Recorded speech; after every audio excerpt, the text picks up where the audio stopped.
Welcome. Today's post is Disinfo Deconstruction. Published on July 26, 2023.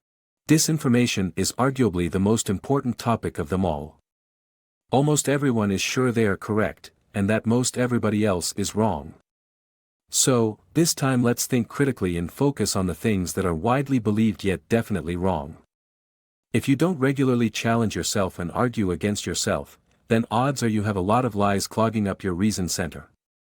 Let me help untie a few for you. Here are the topics we'll be decoding today. You can always find this list in the description below. If you enjoy this video, please press the like button, and subscribe for weekly full-length blog posts, and shorter, more shareable videos. Let's begin. QAI. A few months after Q began. How to beat Q. When players move around at random, they are awarded with millions of points, as in when people get the wrong answer they are rewarded. Conditioned into wrong answers, so they don't advance to the next stage of understanding. AI gets to romp around without doing any damage. Tricking it into committing suicide with deep reinforcement conditioning.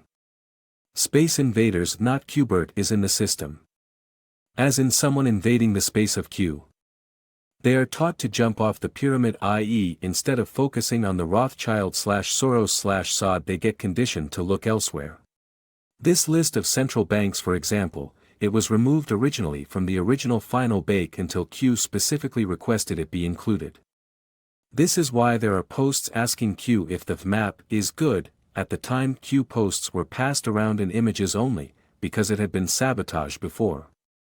So, what kind of nonsense reinforcement of lies was given to Q followers? Quite a few. Adrenochrome. Here's a riddle. Why is QAnon often synonymous with adrenochrome in the news? With the way it's written, you'd think this subject was the entire point of Q. In fact, Q never mentioned it. Number of times Q has mentioned adrenochrome equals 0. So who in the heck decided it was worth talking about? Really, does anybody ever trace these ideas back to who actually came up with them? I thought we were supposed to be digging in places Q helps us find. These lies become attached to Q because there are powerful forces in the world that try to sabotage anything moving in the direction of truth. Or at least truth that is harmful to the narratives. Lies like celebrities cannibalizing children. They plant lies like this to get people already predisposed to view celebrities in a negative light, to throw away all restraint and look at them as monsters. No critical thinking, but a predefined conclusion to distort your view forever. This goes over conditioning in a way that I feel warrants sharing. Late-night hosts and mainstream media in general call out disinfo like adrenochrome as disinfo, but they use it as a cudgel to attack things that have no connection to it. Q literally never at any point in time ever uttered anything about adrenochrome or lizard people, because they are such utter nonsense he shouldn't have to. Horrible infections of lies, and this post is meant to diffuse many like it.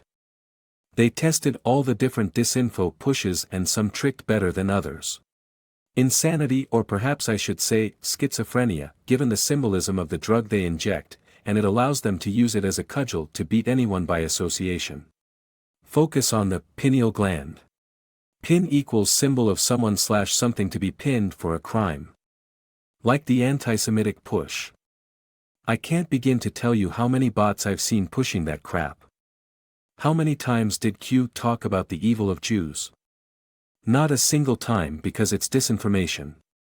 It's also ironic. Because Q did point out the Catholic Church and Vatican as having a dark history. Yet I can't recall a single bot push against them on 8chan. Don't misunderstand though, I think most Catholics and possibly even most popes were good. I can't say that for sure, but I do know it's a bad idea to generalize about any large group of people.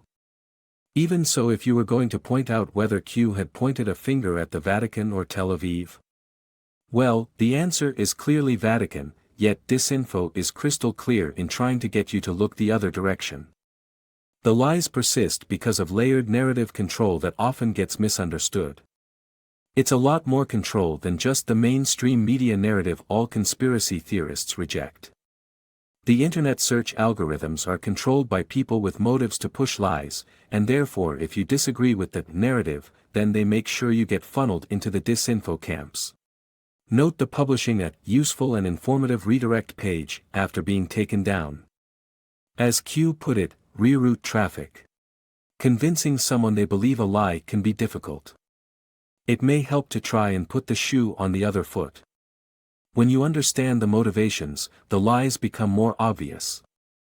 Disinfo merchants want patriots to believe lies and look insane. If patriots look insane, they act as repellent to keep a movement with some truth in it from expanding into the mainstream. A certain disinfo merchant named Abel Danger had a logo of a squirrel with two giant nuts. I was hoping to find it and show you some examples, but even Wayback Machine seems to not have his images archived. Pity, as it was a good example of comms coordinating disinformation. In this post I will be going over many of these pushes. For the first one, let's go into one that demonstrates the difference between comms and disinfo. Ick. The Alex Jones and David Icks of the world attract people to them with partial truths. First quote I found of Ick: Hollywood brainwashes people, true. But in the same sentence he talks about lizard people. That's how you take all movements toward truth and turn it harmless. A friend asked me about Ick, and my response was that name, Ick, likely represented how he acts as a repellent. Same reason they associate QAnon with lizard people despite the only connection one they project. After I said it, they dug into him. They found he became a major face of the Green Party in the UK. Why did they do that? 1989 they hit record highs 15%, eating into Liberal votes. They took on Hick as Speaker and in the next election lost so many votes they made themselves irrelevant.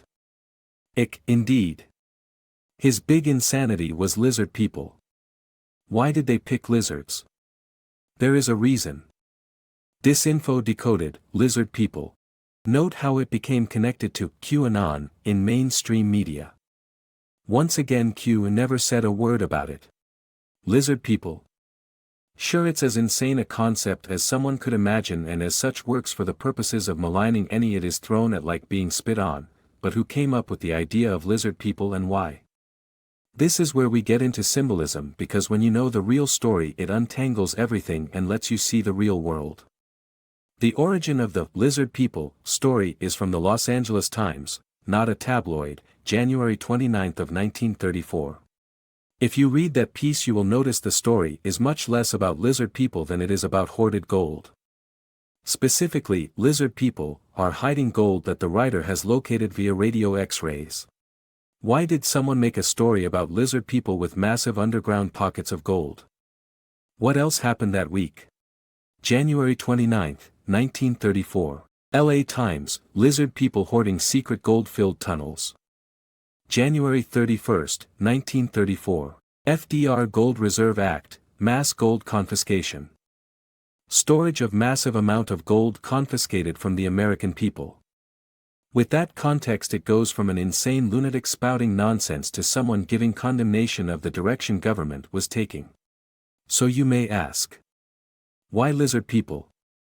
Note the date of 1933, know who was critical that year and related to FDR strongly? A man named Szilard equals lizard plus S. A man I've gone into in a few posts primarily when discussing nuclear comms. The man who originally conceived of the nuclear chain reaction in 1933 and was the man who through FDR got the Manhattan Project up and running. Note the origin of nuclear being a fantasy he had while reading science fiction books. I won't be going into nuclear comms in this post, I have many that do. The point is best illustrated through this impossible to be coincidence sequence. August 9, 2019, equals Russia hides a nuclear accident. August 10, 2019, equals CIA blackmailer Epstein dead. September 26, 2017, equals Russia hides a nuclear accident. September 27, 2017, equals CIA blackmailer Hefner dead. The point is nuclear comms are tied to secrets like blackmail. Surely you've heard someone go boom to denote a major event. Well, what is a bigger boom than a nuclear bomb? There is none, and this is why it is used to symbolize a boom. Perfectly logical, just read the post if it's confusing in any way. It goes over it in such details it'll never be confusing to you again. Returning to Leo Szilard. He wrote his doctoral thesis on Maxwell's demon. What might that mean? November 15, 1867. First stock ticker debut. December 11, 1867. Maxwell's demon thesis on controlling fast/slow-moving particles, reconcile with stocks. The demon in this thesis controls a gate to manipulate whether fast/slow particles are allowed to move through a gate. Consider the invention of the stock ticker in relation to how others at the time did it. I believe his thesis existed alongside it specifically because it was meant to explain a scam in code. In 1867 through the stock ticker certain people were getting faster information than everyone else. It means they could see when to buy and when to sell. They had their own proprietary systems, which means the richer someone in the stock market the faster they could get updates, and this in turn meant they would have a massive advantage in relation to how rich they were. We are talking about a difficult to comprehend difference here. Getting market updates by horse every other day, at best, versus electricity at an instant. Thus the analogy of the demon opening and closing a gate at a moment's notice to control the flow of energy, selling before everyone else does, buying just as everyone starts buying, a kind of control unheard of before it. Szilard with this thesis connects the blackmail world with the money markets. In my view it would be stranger if they didn't disguise secrets like these, but the war against truth is more problematic than just secrets being everywhere. The people themselves have been eroded. A major problem is that people are conditioned to trust that which is accepted fact from people who may not have their best interests in mind. Once the world being flat was a scientific narrative. Can we really be so sure there isn't an obvious lie that large hiding in plain sight today? Not all science today is lies, but I believe some of it is. You can disprove flat Earth by booking a plane from point A to point B. There are shocking truths hidden out there. I'll cover one related to geography later in the post to show you the difference between intentionally insane disinfo and critical thinking discovering something shocking. Then there's disinfo like Gematria. Gematria is remarkably similar to symbolism comms, except instead of directly interpreting symbolism you instead feed a number into a machine that pops out dozens of unrelated symbols, with hundreds of variants based on method, that you can interpret however you like. In other words, it's a very good way to get people to never notice actual symbolism comms by putting a gibberish in between comms and interpretation. A see what you want to see machine. This remind you of anything? Rewarding users for random movements. There's a good reason Q has never mentioned it, yet I see clowns often promoting it. Symbolism comms. Word meaning. Image meaning. Animal meaning. Object meaning. Gematria comms. Word Gematria meanings January 1000. Keep trying modes until you find one that looks sinister. As a bit of indication of that, consider the multiple year-long anti-Semitism push everywhere Q pushes. Now consider Gematria connecting comms to it. A match made for disinfo pushes. Also, if it were a thing, then why in the heck is it never mentioned anywhere except by Anons trying to decode things?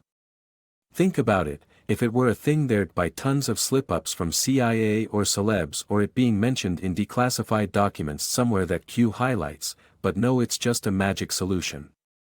A way to take anything and turn it into something you can interpret as a comm. It takes all the effort out of it as well. I spend hours decoding single comms. It often requires digging into history and cross-referencing news to comm. Which is why Q says things like, news unlocks the map, because if you reconcile the news events to the Q post you get the meaning.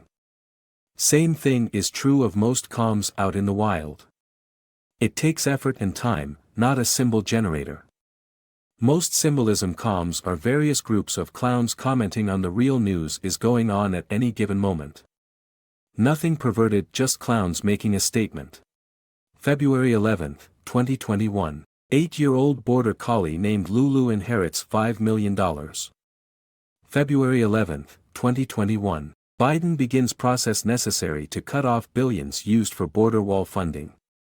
It's a border collie, and Biden cuts off billions to the border wall the same day. Notice the details of the story, can now afford her own security as the money directed towards the wall is spent elsewhere. But Disinfo merchants will never cover what I do, as the nature of what I do in decoding runs counter to what Disinfo is. I've never heard of anyone talking about any of the stuff I do. Closest I can find is this guy who occasionally links to my work. I've never had much of an audience either.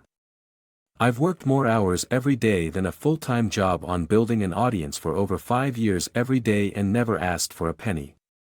I'm not upset about that, I'm explaining that there are obvious and measurable differences between me and Disinfo merchants. And if I ever do grow, it'll be the same, because none of those Disinfo pushes started as nothing. They got boosted in ways I never have. Nobody in their right mind would do what I do for as long as I have for no gain, except knowledge, unless they had a conviction to help educate, rather than indoctrinate. Q clock. Q clock is Disinfo.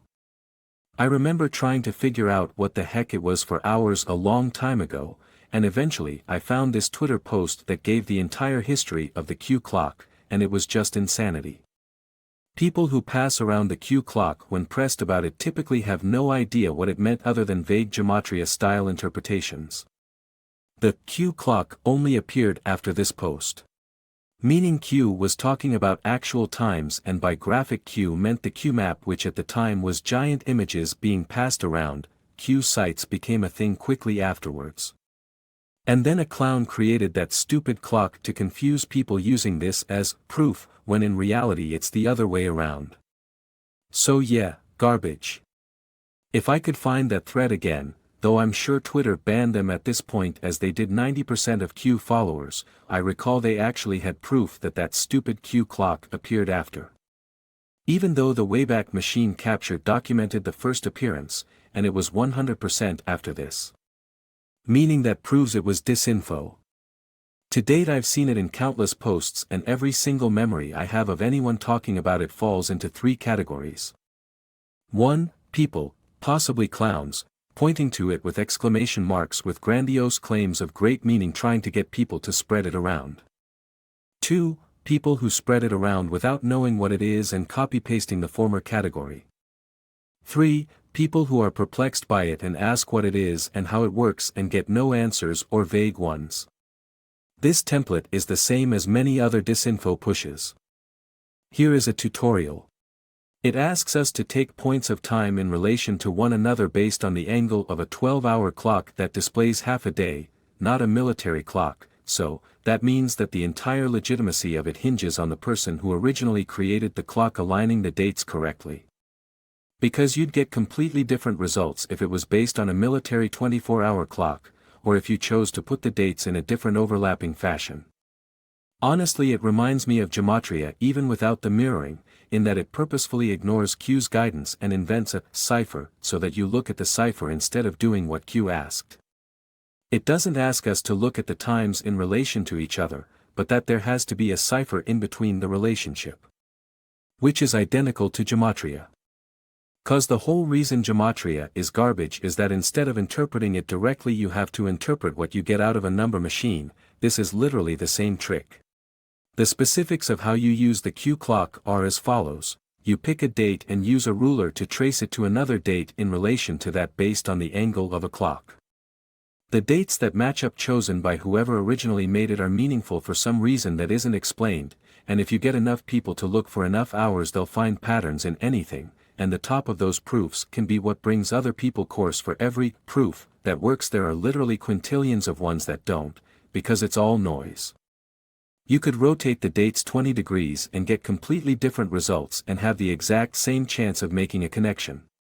In fact, if that weren't true, then that would be the #1 way to prove the thing is real, and most importantly, if you rotated the dates 20 degrees it would not change anything about what the clock is. Because there is no logic to why it is designed the way it is. Even the spacing in between the dates is arbitrary. Who decided it should be spaced that way? Q. No, Q never talked about it. Contrast this with this Q post 1114, circular flow diagram, which I think is the inspiration for the Q clock looking the way it does. Remember that things started appearing around this date, it definitely came after the Wind the Clock posts Q made. With that in mind, you can understand why the Disinfo took the form that it did, and if you weren't thinking about it all that much, you might even think, oh, this makes sense, but when you use even the tiniest bit of critical thinking you realize no, it makes no sense whatsoever and is the exact opposite of what Q was asking. Q simply said to do what I do, to look at posts in relation to news events for confirmation. There was no magic angle that needed to be calculated based on geometry. The entire concept is nonsensical. And that's all I have to say about that. From the beginning of my work, I've been contacted by followers of nonsense into a dime a dozen Disinfo pushes. Many of which you can find YouTube videos with millions of views and are constantly begging for donations and merch sales. My YouTube channel gets dozens of views and only exists because a volunteer who had been a long-time reader decided to help me out. Thank you very much for that always. JFK Jr. Why do people push JFK Jr. as alive? The reason is nuanced for Disinfo. JFK Jr. was confirmed to be more popular than HRC, and JFK Jr. was planning on running for the New York Senate seat that HRC ended up going for. He decided to do that. It ends HRC's chance of becoming president. This is the most likely reason why he would be killed, so that HRC could get the seat, and remove a potential rival for president bid. HRC did get the seat after all, so for him to be alive it doesn't add up. I could do mental gymnastics and imagine a set of circumstances that could allow it. When I contrast it with the shilling, it explains perfectly why they would pick JFK Jr. of all people to promote as alive. Because unlike the many that are alive, for anyone to say JFK Jr. is alive is inherently contradicting to everything he stood for, as he intended on beating back HRC before she took that next step as a senator. Check this post for a bunch of people that are probably alive that have been marked as dead. Disinfo specifically picked a person they knew wasn't alive, and that could make Q look like an idiot by pushing. Q made the rare exception and explicitly said he wasn't alive. Thus every Q follower that promotes the story is effectively calling Q a liar/psyop. It's a win/win for shills. There is no more logical person for them to promote as alive than him. So please think it through before you agree with someone online. I say this despite knowing that most people can't be convinced to rethink their positions, but at least I've given the correct ammunition for it. Mike Obama. People don't often like to be challenged on things they have been tricked into believing. It's Disinfo that exists due to people making an assumption that anything that mocks bad people must then be good. If you proclaim the former First Lady is a man, most rational people will see you as crazy and disregard everything else you say equals a motive for clowns to push the idea as true. Q said, conspiracy risk, in context of Obama, however not in context of his wife, no. Instead Q said it in context of a young girl with Obama. So that's kind of the opposite direction than the "he likes men" angle, isn't it? And since clowns tend to push the opposite of the truth, it just makes it more likely. The most notable proponents of the theory I can find are Alex Jones, someone Q confirmed exists to make patriots look crazy. Here is a video that uses some of his actual crazy speeches for fun. He went on long rants about baby-eating celebrities, about how bad Obama and his family go around smelling like feces for baby eating. If those sound like reasonable statements, I'm sorry, I don't think my blog is for you. Symbolism calms. Alex Jones famously sells water filters. He makes his money selling water filters. If you look through old memes of his, they often identify him as a humble water filter merchant, and that's a calm. Filtering information, that's his job. It provides a crucial function while also making him money. He is in fact a filter. News goes through him. A literal war on information. An info war. Returning to the "she's a man" line of theory. Here is the biggest proof from a person who I challenge to reconsider their beliefs. She's irritated and seems to want him to go away. This is 2014, after Newsweek had the Obama is the first gay president cover. The Michelle part isn't even her focus, it's an afterthought as she almost doesn't even bother to add it. It's more like, oh, I suppose if he's gay, then I guess she's a tranny. Hey, that's a first too. Insert laugh track. People get primed into thinking it's some kind of super big thing, largely because she died months after this. But you really need to go back to the time frame. Obama being gay had been a story not just the year prior, but the entire year leading up to when she said it. There were many other covers besides Newsweek with it as a theme. That she has such popularity is yet another reason Disinfo targets her, because if you go after someone they admire for such a shallow reason, is it any wonder they'd not hear anything else you might have to say? I don't want to get hung up on this one Disinfo push, but I went to 8chan/8kun every day for years and there were many Disinfo pushes. They pushed different ones until they found a theory that otherwise brilliant people would ascribe to and repeat and therefore scare away normies from getting into QAnon. Seriously, every thread the same cringe Michelle picks equals conditioning. Let's go back to an earlier time of truth-seeking. The predecessor to Trump. Tea Party. Before Trump took over the right wing, it was largely defined by the Tea Party movement. Many of Trump's strongest allies were core promoters of the Tea Party. This rapid rise put them in the crosshairs of powerful people. What was funded to counter it? What effective tactics are there to employ against masses of angry people with legitimate grievances about the state of affairs? The answer is to trick them into falling for disinformation. Most media pushes have comms to coordinate them and I found a new one today for this. There are many Disinfo pushes, and I'm pretty sure I found the comms coordinating one of the bigger ones today. The Drag Queen Story Hour. Notice the name of the creator. Michelle T. A symbol of getting the Tea Party to drink into the push. A push that managed to trick a number of otherwise reasonable adults into spending all their time with magnifying glasses looking at Michelle Obama's crotch for bulges. It acts as repellent to any reasonable human, which slows or even stops growth of the movement.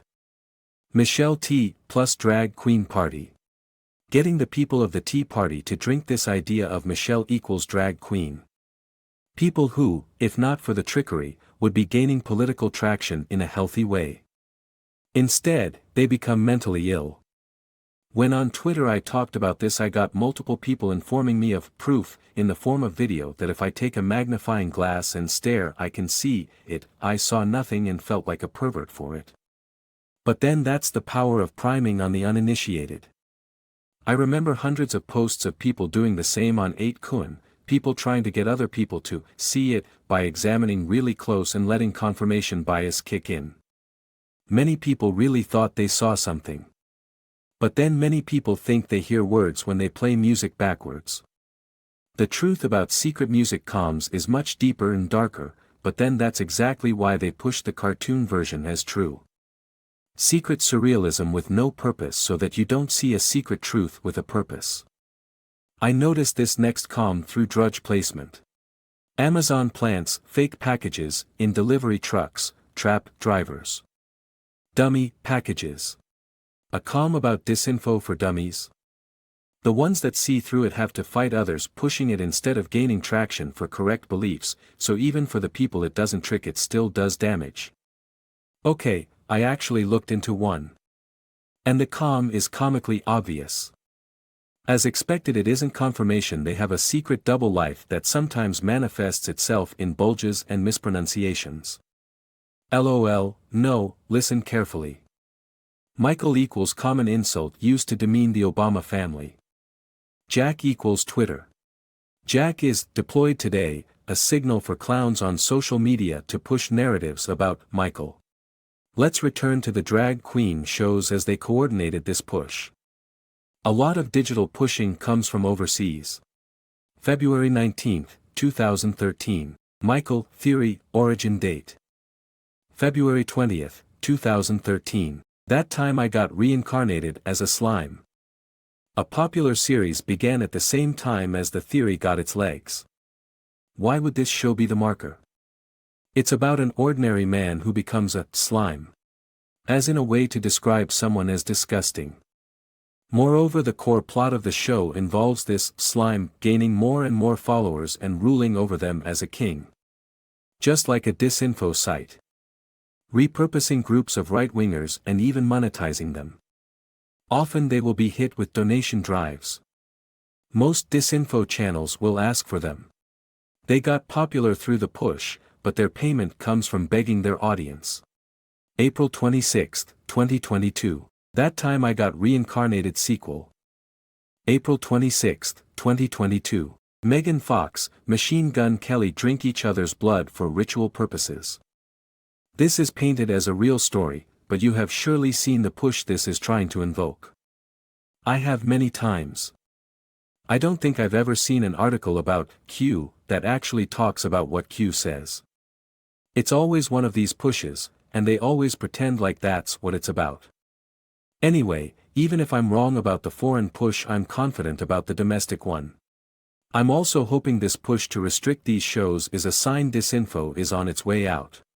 Right now, AI is a major focus across comms, and I'm confident that's a symbol for the programmable masses. The subject at heart being discussed is how to handle mass exposure. People suddenly gaining sentience. Notice the new Mission Impossible film. AI has the task of sabotaging the submarine stealth. Symbol of exposing the comms world. I'll probably decode this movie and the franchise extensively in the future. I'm sure it's connected to the Top Gun push I decode here. The false choice, mainstream media disinfo. But there's a funny thing about all this, and that's that the more we focus on rejecting tinfoil, the more we end up accepting the narrative. Because these two sides are presented as opposites. That just because we reject flat Earth, that means we have to believe in the white-coated scientists on CNN that tell us the sky is falling. The media doesn't just push politics after all, they also push science, and if you look to the other side of science you'll get tinfoil insanity. This is the environment we are given of extremes, to trust wholly one side and disbelieve wholly the other. Echo chambers from birth accomplish the basic narrative, and then we have the resistance narrative of those that break free of the matrix only to find themselves trapped in another layer of it. The problem is this argument between the two sides is incorrect. We are not looking at it in the right way when we accept even the premise. Yes, the tinfoil they point out is often lies, but why do we assume the other side of that, the science they proclaim is true just because we are raised to trust it? The media works with the science industry, and so why do we assume they tell the truth in this one area when they lie in so many others? The easiest way to demonstrate this is by going over climatology hysteria. Of all the fake sciences, it is easiest to puncture due to how transparent the lies are. For example, here is some official climate change propaganda that was in recent years passed around to legislatures and schools. It gives data about how temperatures are rising, sea ice is shrinking and wildfires are rising. It looks convincing, and these are to a large extent real data.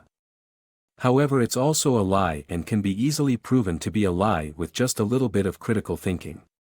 As you can see, they simply cherry-pick the data, something anyone can do to show any result in any field. And that's just two examples, there are many more. And this climate hysteria built on bad science goes back a long time. Keep in mind just how ubiquitous the consensus is relative to how easy it all is to disprove. So if 99.9% of scientists are lying about this, what does that mean about other sciences? Actually, before that, consider the constant drumbeat of doomsday propaganda. Always 10 years left, and this image here, I'm aware of many others they could have added, like for example when I was digging into Al Gore and his constant 10 years left for a climate doomsday scenario. The reason is that through climate change they can control and rob people. It's a path for people to accept a lower standard of living, to turn on their family, making everyone enemies for not doing enough, and living in constant panic. The media is a control of information. Science defines reality, so it's one of the most obvious pillars to infect for disinformation. These practices convince people that even so much as questioning science is tantamount to being an idiot. The goal, as we understand through the political prism, is propaganda, and there is no reason to believe that any specific field of science is separate from that. Climatology is not the only science built on a mountain of lies. The truth as I see it is mind-blowing, but not in the way you might expect. And to explain what I think is the truth requires talking about the many bad ends people usually reach when they try and go down every rabbit hole. Most don't realize that the answer isn't going to be found that way because we aren't given any resources that have access to the truth. They know you want truth, so they have engineered a situation where it's not even on the table for you to find. You can only find a million things that claim to be truth, and every one of them is just a different lie when you dig deep enough. For some, when they realize the magnitude of the obvious lies, they overcorrect and start believing insanity. No, the world is not flat. I can disprove that even easier than I can global warming just by showing you relative flight paths, but I don't think anyone reading my post is that far gone. I bring it up because when people do edge closer to the truth, the effort is strong to associate what I do with those illogical theories. Therefore you need to understand the difference between these sides. The insanity of tinfoil in relation to the industry-pushed echo chamber of science. They are both liars. The truth remains unsaid, and even though I'm going to try and say it, the true form of it requires a different way of thinking. Because even though I've said they are both liars, there should be an asterisk by that statement because the trick of where the truth hides is inside the lies. Thus while you find lies inside the truth, if you were to keep digging into those lies, with the right instrument, you would then find secret truth. It makes logical sense when you dig into it the right way, and it is in fact the only logical answer for how so many lies could exist in the first place, because to the people who say them, they aren't lies. They just aren't seeing the same thing you do. Shiny objects. Pushes like that are a dime a dozen, so the most educational one to talk about is shiny objects, because these are always going to be relevant. The pretend clown boom of the week. This next one was everywhere for a couple of weeks, and now I doubt most even remember it. It was so prevalent I had to go back and actually look at what the big news it was covering up was, because I mostly remembered just the Wayfair one. Maxwell's case was picking up steam. July 10, 2020, kids shipped in armoires. The person who started the Wayfair conspiracy speaks. This conspiracy push started on Reddit. I think that's a red flag given they are constantly banning right-wing/QAnon groups, yet this was allowed to flourish. Actually the Newsweek article isn't correct, her Wayfair posts began on Twitter before that. That's because it was demonstrating the idea to the people with the algos perhaps. I've seen that done with patriots as well. If you go to early Roaring Kitty posts you can see an incredible amount of effort put into tweets before he exploded in popularity due to leading the GME craze, meaning both RK and Polly were aware they could be the head of a media push and were prepping for it. And then Polly, parrot repeating, gets lots of traffic and even interviews with minor mainstream media figures. Anyway, regardless of Twitter, it exploded on Reddit where they had just banned the biggest pro-Trump group. But yet they give the microphone to this conspiracy lady. Reddit also banned all groups associated with Q as they were exploding in numbers. But again, that Wayfair thread remained up and trending everywhere. Reddit also banned a forum dedicated to exposing hoaxes at the same time this thing started. It may well have been a calm to assert they'd push hoaxes. July 10, 2020. Reddit bans forum dedicated to exposing hate crime hoaxes. Does anyone remember the Tucson child trafficking camps push? That was everywhere for a few days as well. There's honestly too many to even begin to go through, and I'm sure that I only recall a fraction of them. Truth is always beside the lies in comms. That's how the clowns know what's true and not. This is why their need for symbolism will be their downfall. 'Cause you learn comms equals you see what they see. You get the necessary tools to realize who the disinfo merchants are because they use comms to identify themselves. This is why so many disinfo pushes focus on getting you to misunderstand symbolism by viewing them as monsters and use in-between like Gematria. I imagine in the full clip it probably asserts something slightly more rational, but the fact remains he does stuff like this to spread the symbolism of what he is. 9 out of 10 when people send me a YouTube video it'll be something trending, which of course is a warning sign given who controls the algos, and then I'll take a glance at the profile/header/name and there's almost always a "I'm Disinfo" in them. Often hidden in a handful of time codes. 11 to 12 was a big one. I added the numbers and tinfoil proclamation here. It's not as blatant now and probably will be more hidden the more exposed it gets, but it's still very much a thing. It has to be because again it's not a want, it's a literal need. Without symbolism clowns cannot work together or even identify each other. I want to hammer that point home. Because the reason they push comms as always morbid is that their system relies on symbolism for basic communication. So long as you view it as morbid, the real comms be 100% invisible to you. That's a motive. Holocaust denial. As long as multitudes claim to have physically seen the horrors of the Holocaust, it's not something we can easily discount. I've seen lots of tinfoil pushers specialize in saying it's all fake, so that by itself gives me strong reason to believe there must be some truth to the horrors. Antisemitism is a pillar of disinfo if ever there was one, so to me anything that falls under that rubric is suspect for being disinfo, and this is a number one topic on many. This is much like how Gematria is commonly sucked into antisemitism, as people learn a garbage symbol language and through it manage to become convinced that Jewish people are evil, and from there it pushes farther and farther. Is it possible the Holocaust was a lie? Anything is possible, and things always have extra levels even when the official narrative is correct. But many liars obsess over it, and there is often no benefit at pursuing the conspiracy disinfo merchants want you to. Moreover, doing so can be offensive to good Jewish people who feel a connection to a tragic past. It's not like that's the only genocide either. I think I've heard of the Holocaust every week if not daily for literally decades. One could argue that this puts an inherent spin on the issue that makes it harder to rationally interpret, and therefore you might miss the real scandal, but if that were true, then what does it mean that I rarely hear about the comparable genocides? The fact that we focus on that one genocide rather than the others as the holy grail of conspiracy is telling that it's a trap. Even if it were fake, it changes nothing. If it were faked, all we could ascertain is that the media is full of liars, which we already know. A giant segment of the population cannot all be clowns have assigned a giant segment of their souls to grieving over a lie, and what do? We laugh at them for it? No. We don't see it that way, but they do, just like how you would never use the N-word even though you have no connection to slavery, but the word has been weaponized to the point that it should be avoided.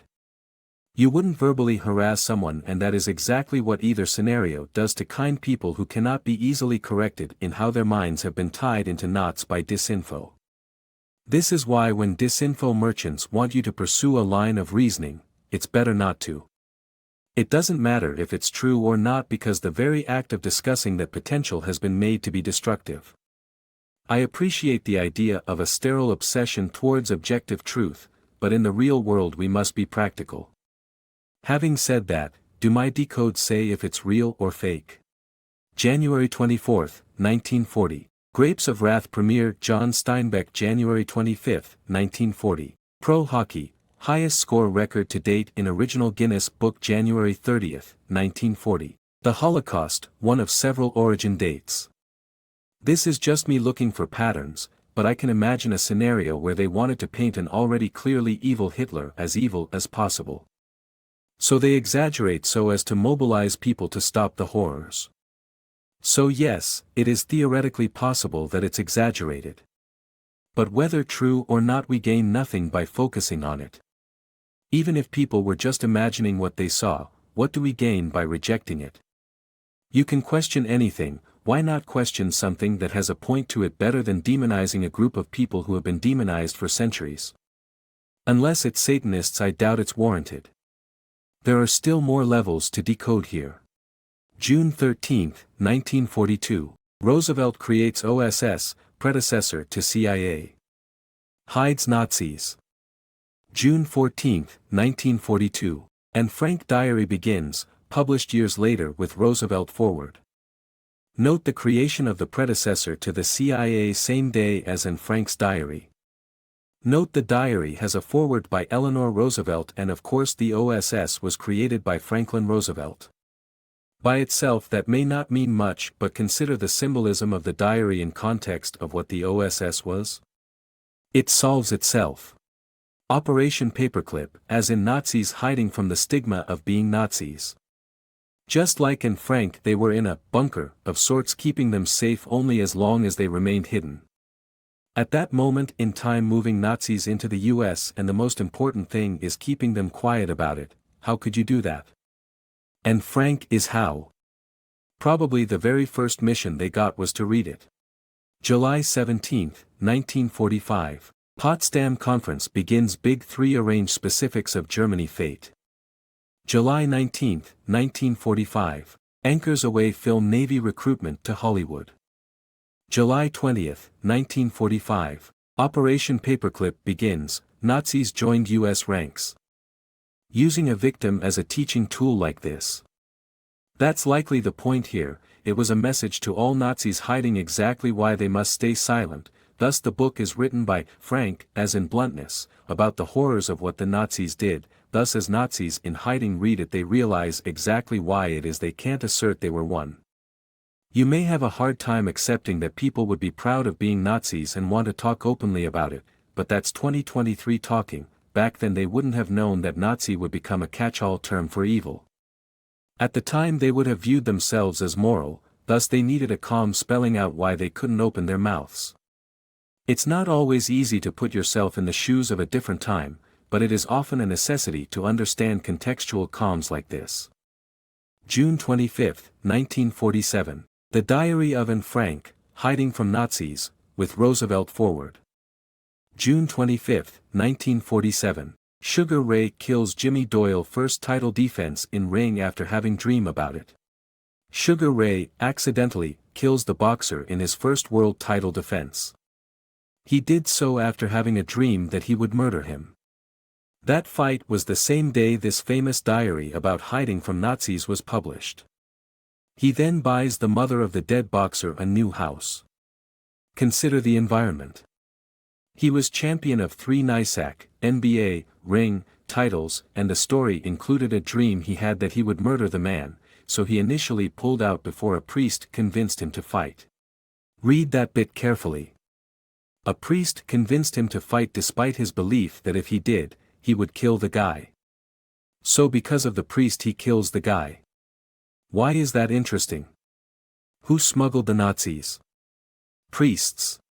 Suddenly his dream that he would kill until a priest insisted, his fight takes on a new meaning. Likely that of a warning to anyone that tries to point out a Nazi in hiding that they would be killed. You aren't conditioned to question things with problematic answers. People want you asking about the Holocaust because it's a loaded question. They don't want you to ask about what I ask about. All of it is new to everyone who finds me, but can you say the same of the Holocaust? Of course not. Every inch of internet you travel will have its footprints because there are forces in the world that understand it's a losing venture. This is why forces have built their entire foundations inside it and slowly over decades fleshed out a fantasy about it. I don't think it's fake because I see the massive benefit it has for disinfo. Even if it were fake it means nothing, so really, I just treat it as if it were despite having no way to prove it. I might as well dig into any other tragedy like for example the countless that die every day in third world countries due to AIDS. Why can't people obsess over that? Or obsess over the parenting of school shooters? Why is there no great movement to understand what went wrong there? Because in both cases if people really dug into the why, they would find real rabbit holes that are carefully buried. This is why the people in control of things have decided topics like the Holocaust are vastly more productive for people to obsess over. And that is why the world is the way it is. At least that's my opinion. I am sometimes wrong. This pursuit strikes me like other problematic ones. Is it possible that men are in some ways smarter than women? Sure. Is it possible women are in some ways smarter than men? Sure. Do we gain anything meaningful by discussing this? No. Regardless of intentions, the result is more often that we make one sex feel superior and one sex feel inferior, and that is why our society is built to constantly injure people along those avenues. I would contend that any differences intellectually between the sexes is microscopic in relative comparison to the societal manipulations that have destroyed potential for both sexes unevenly. We cannot know the real difference between the sexes because we are so brainwashed from birth that those true biological differences are smaller than the conditioned differences. And so long as that statement is true, there is little merit in digging into it because you can't get objective data, and moreover all you do is, as stated, make one sex feel superior and the other inferior. No benefit, only detriments. You can apply that to races as well. Antarctica. I promised early in the post that I would go over something as mind-blowing as the insanity Disinfo pushes, but that it's actually something true, and unless you heard it from me, you've not heard it. I only figured it out by decoding, and like many things I appear to be the only person online that has so far been able to say it openly. Though it's possible others have and are just impossible to find, much like me. Antarctica was originally lumped together with Australia as Terra Australis. There were multiple centuries where the question of whether Antarctica/Australis existed. Even as late as the 1900s I can find numerous articles highlighting the question of whether or not it's a myth. Isn't that odd that it took them how many centuries just to confirm a continent far larger than the United States of America exists? The reason for this is Antarctica doesn't exist. It's a symbol used to describe nations working in nations they can't legally be in. This is why Antarctica is uniquely not owned by any country but instead a United Nations kind of setup, where various countries all have claims and can thereby discuss their agents in another country. This is why if you try to go to Antarctica, you simply aren't allowed to. This is also why there is so much nonsense about flat Earth, I suspect, because there are numerous real questions that have extraordinary implications and could be easily disproven/proven if ever asked. But have you ever heard of this question before I asked it? I go more in depth here. There's a number of reasons Antarctica is used for comms. Like for example Murdoch. 1956 McMurdo Station, Western Antarctica. 1956 Murdoch begins expanding media empire across Western Australia. The origin of McMurdo Antarctic Base is Western Antarctica 1956, and just so happens to be the exact same year the Murdoch family began expanding into Western Australia 1956. Antarctica was used to define moving people with secret pasts so as to avoid persecution, i.e. Nazis. 1945-1959, Nazi criminals moved to the United States secretly under paperclip for work. 1946-1947, Antarctic High Jump Program. Here's an important question to reconcile. Why didn't Q ever explicitly talk about comms like I do? There is an answer to this. One reason is that people who likely were aware of the truth and willing to share it, like Serial Brain 2. Not long after Q highlighted his good posts, he switched to Disinfo. Anyone trying to learn the truth must always be mindful to not bite into poisonous apples. In the earliest posts Q was more cerebral with a nonce.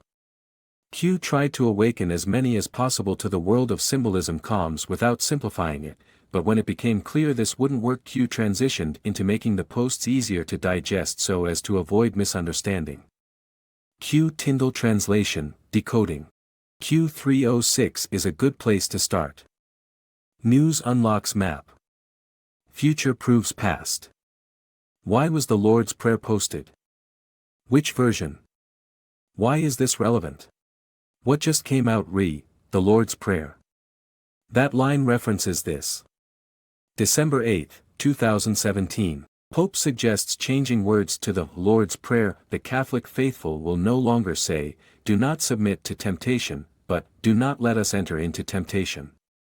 The date given is December 4, 2017, when the Pope is discussing the bad translation. Additionally, it's mentioned the French Catholic Church changed its translation of the Lord's Prayer days prior. However, on November 14, 2017, Q posted the Lord's Prayer, preempting this. So how did Q know they'd post that? Did Q know they'd post that? Note this line, not a good translation, so what does this all mean? Q presents various Anons responses to this. One Anon speculates that Q's preempting was done to prove he had foreknowledge of this change. A way to prove the validity of the rest of the map. Q highlights this response along with many others, and says these are not the correct answers. Q replies to them with an, expand your thinking. So the correct answer is not represented in any of these. So if Q wasn't predicting what the Pope would say, what did happen here? What is the correct answer? Note that, not a good translation, the Pope says, that is a big clue to the correct meaning. Q next adds November 4th to his original post, which included the Lord's Prayer at the end, in effect answering his own question about who financed 9/11, i.e. Walid, arrested on November 4th, when 1/3 of the pyramid was taken down. So that's a big deal. But how does it relate to the Lord's Prayer? When Q originally posted all this, the focus was on, which version of the Lord's Prayer did Q use relative to the Pope? The answer is it's the Tyndale version. Tyndale was burned to death by the Catholic Church for translating the Bible into English. Meaning back then the Catholic Church kept people ignorant of the Word of God. His translation became the first mass-produced Bible. A great awakening. Consider the text before the prayer. It's about 9/11 and other, extinction-level events. It's about the truth of World War II. We, the people, are who they fear will one day awake. Tyndale equals educating the people in something kept secret. This is about teaching the masses. Teaching people the truth which is controlled by the elites of the world and hidden from the masses. All hidden in plain sight. By retranslating the Lord's Prayer, the Church is giving orders on how to deal with Q trying to teach.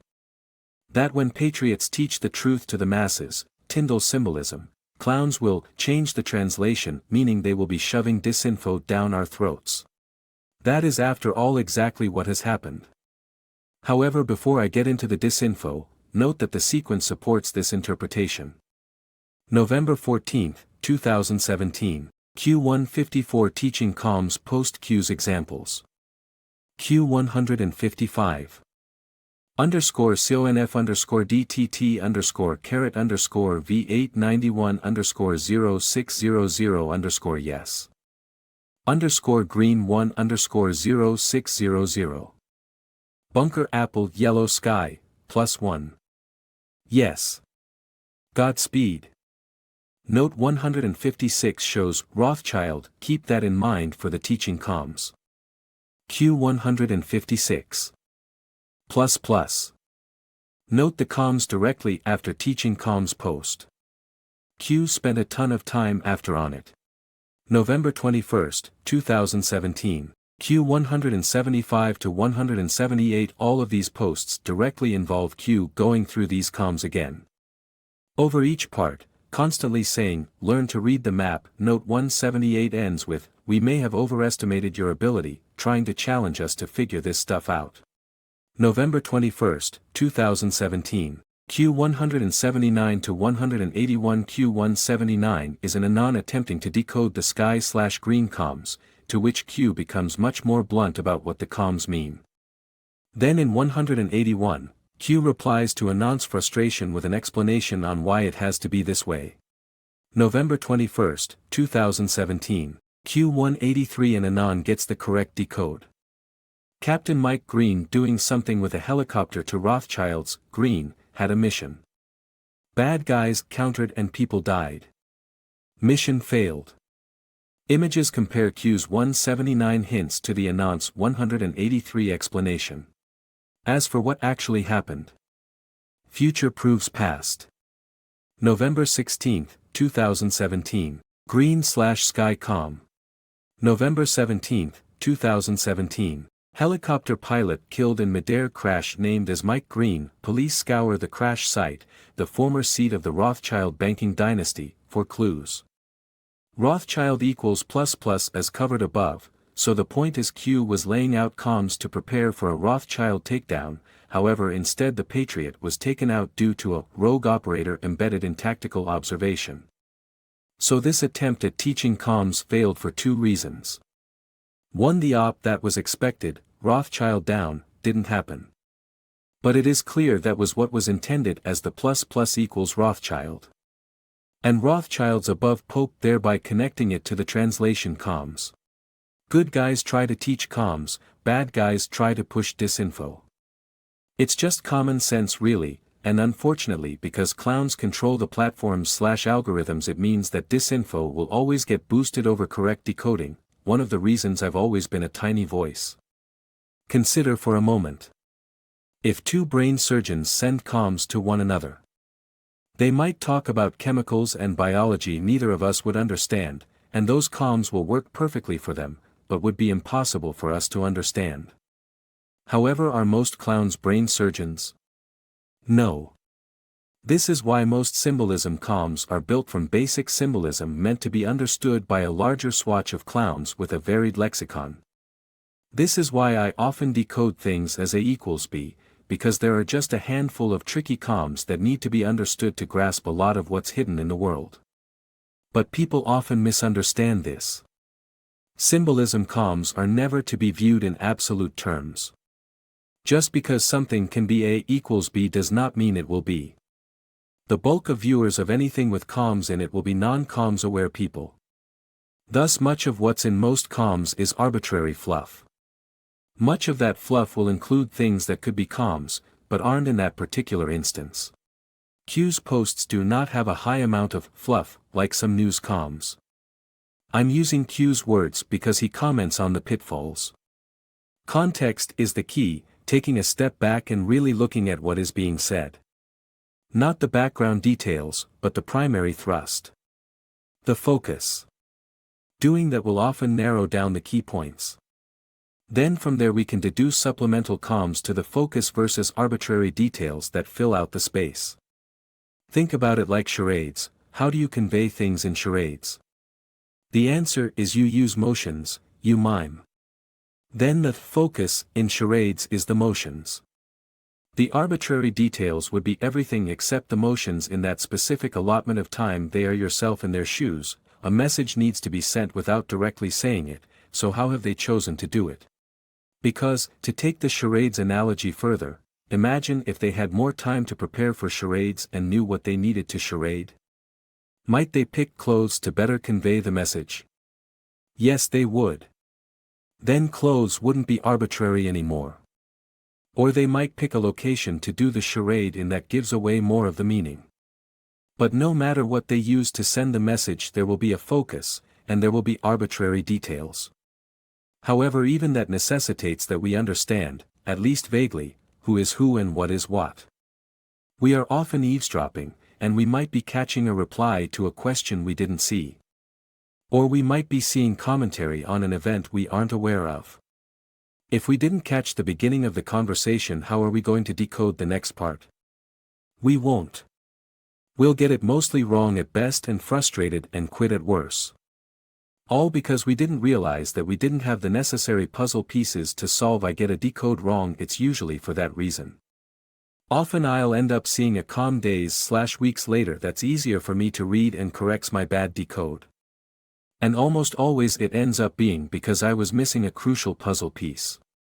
And then I facepalm at how obvious it was.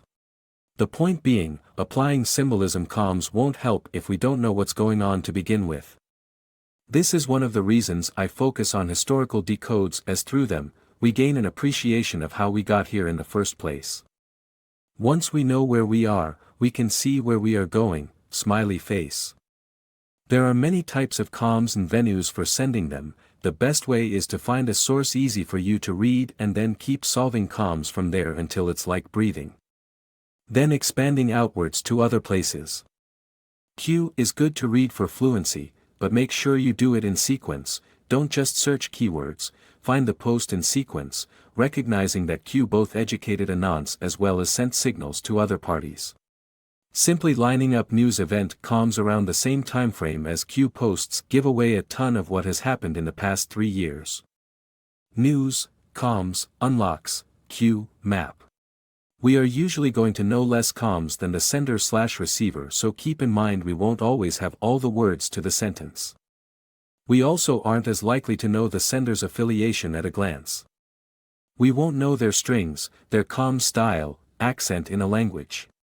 Knowing affiliation cuts the possible comms in half by giving away the crucial positive/negative connotation, i.e., whether it's patriots with good news, or clowns with bad news. And of course, some patriots are secretly clowns, and some clowns are flipped into patriots. Thus, our inherent bias can blind comm decoding as well. All of this is just to say, don't take decoding lightly. Entering this world is entering the realms of the elites that control the world, but we all know vapid idiot celebrities that managed it, and if they can, so can we. We just have to overcome the fact we weren't raised to learn it as kids and know that things are rarely what they seem.